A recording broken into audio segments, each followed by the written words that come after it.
I am Charles's architect and his drinking buddy and longtime friend of 22 years. Charles had just signed the agreement at the Ferry Building to move over there. And he had heard about my firm and thought, I think I should stop in there and see what these guys are about. And so he, on his way to the dump, decided to stop in.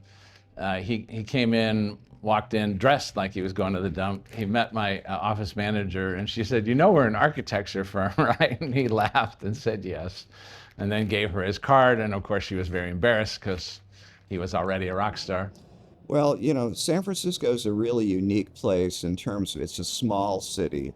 Everyone knows each other, and when you've been doing it for a long time, we have a certain familiarity, so it's familial, So, we rely on each other for so much.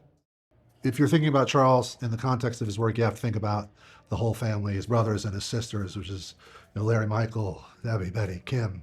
And I don't know, he's the oldest.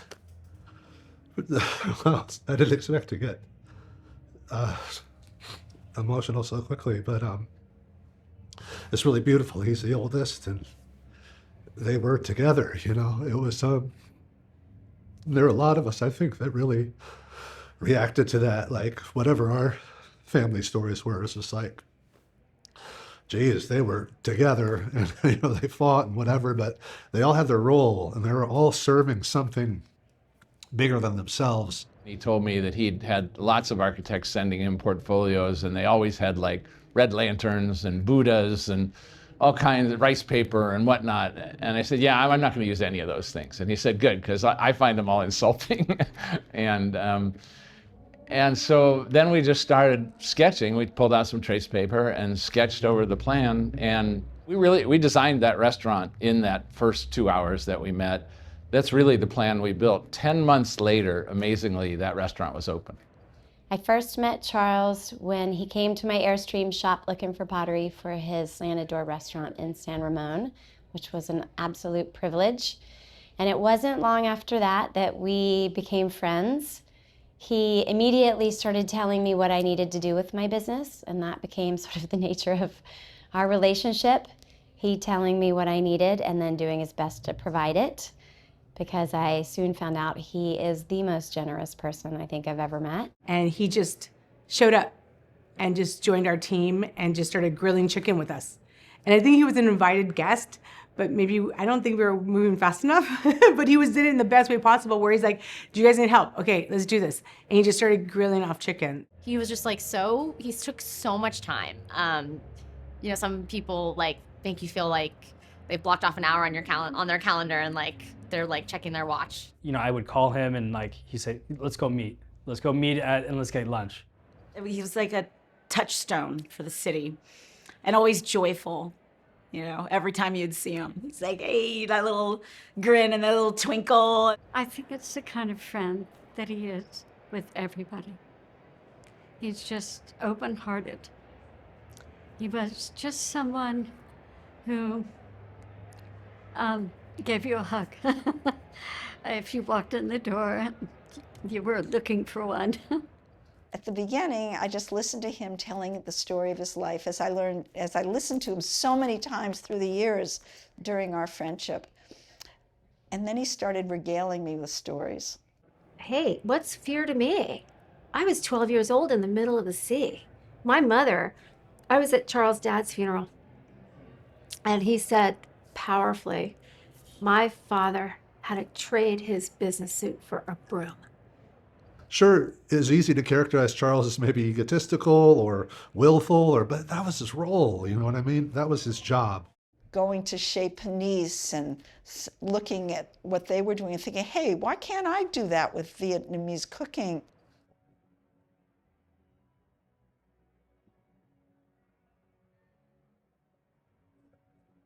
It was a beautiful restaurant. I used to sit at the little bar right there at the end, and you could see them cooking, him working the hearth, and the room was just on fire. And I was sitting up on that little mezzanine and had my mind blown. The energy in the room, the kindness of the staff and the servers, the beer list. It was the first restaurant that I ever worked in where everybody was totally prepared. At Debbie and in the front of the house and Charles in the kitchen had made sure we all really knew how every part of that restaurant worked. Yeah, it's just his taste was really, he had beautiful taste in people, in food, in everything. You know what I mean? He was just always, and the restaurant business is so cool. It's like legal, it's architecture, it's interior design, it's ceramics, it's immigration, it's agriculture, it's the business is everything. And if you're mindful, and I use that term, you know, advisedly, like he was, you know, he saw the whole thing, and that's why he went so big. You know, Charles, you know, kind of stake claim to the mission and be like this really proud, you know, Vietnamese chef and like Bay Area proud, but also Vietnam proud. And it made us all feel like, okay, we can have pride for both, you know, for Mexican American pride, California pride at the same time. And it has the same weight. He gave it the dignity that food really deserved.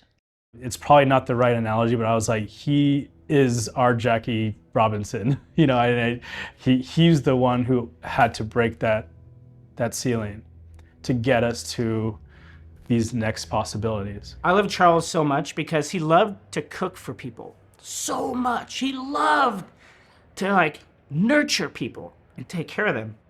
I love that he would show up always in a t-shirt with the keys attached to his belt loop and his work boots, kind of ready to go in his big ass truck, which he insisted could park anywhere in the city, and it always did. I mean, the thing that I loved about him is I was taller than him. So, you know, anybody that I'm taller than, you know, I'm a whopping 5'6", so he was 5'4". And this guy loved chicken. So as soon as I said French chicken, he lit up and he said yes. We had these beautiful chickens. He loved these chickens in France. Oh, he was so obsessed with them. Kept saying, are you going to have organic chicken? Organic chicken. And for the first months, not yet. But then one day I came for dinner, and he said organic chicken first thing to me. The one thing that I think I'm really happy about is that Charles and Slanted Door is a legacy. It's a documentation of a bunch of dishes, and it's in the cookbooks, and his food will live on. When I think about him, and when I see, you know, photos of him, it's still like, it's really hard to believe still. And yeah, it hurts. And I think that's the part that, like, I think it's hard to go there. And I think the shock of losing Charles was so overwhelming because he was in my life. Now it's like, where are you? You're supposed to be telling me what to do.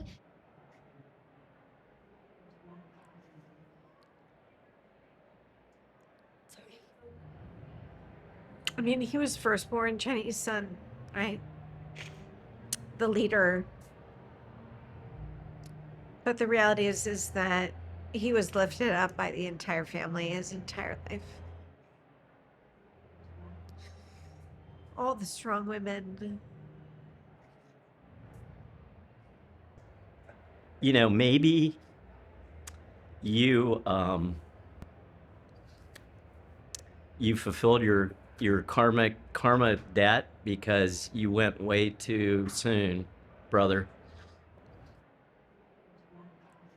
A big part of Charles to me was just that perseverance. He was just so able to persevere and to overcome, and yeah, he's been a very inspirational figure in my life for a very long time. He's always been a fucking asshole guy. He's such an asshole. Such a jerk. I say one thing is that I always said to Charles, I said, I want to go to Vietnam with you, you know? And he said, I'll take you. Because we went to Vietnam with Lauren, and it was just, you know, you do the tourist thing. And I said, I want to know Charles Phan's Vietnam, you know? And I guess I will never see it, or maybe the family will take me. We'll see. But yeah. In essence, I viewed Charles as a creator. He created this vision, and this kind of a alchemy happened where this magic called Slanted Door changed the way we eat. It was a pleasure to know him, and we will miss him. What he meant to me, I realized in the end, aside from my friend and my drinking buddy and traveling companion, he was my hero. What did you learn from him? Because it sounds like he had a different. I learned to buy t-shirts that are big enough for me because he always wore t-shirts that were too small.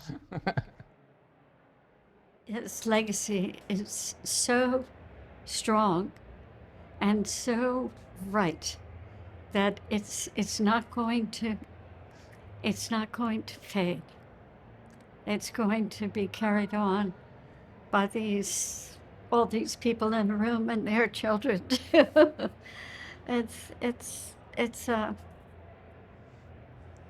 I dare say it's about love.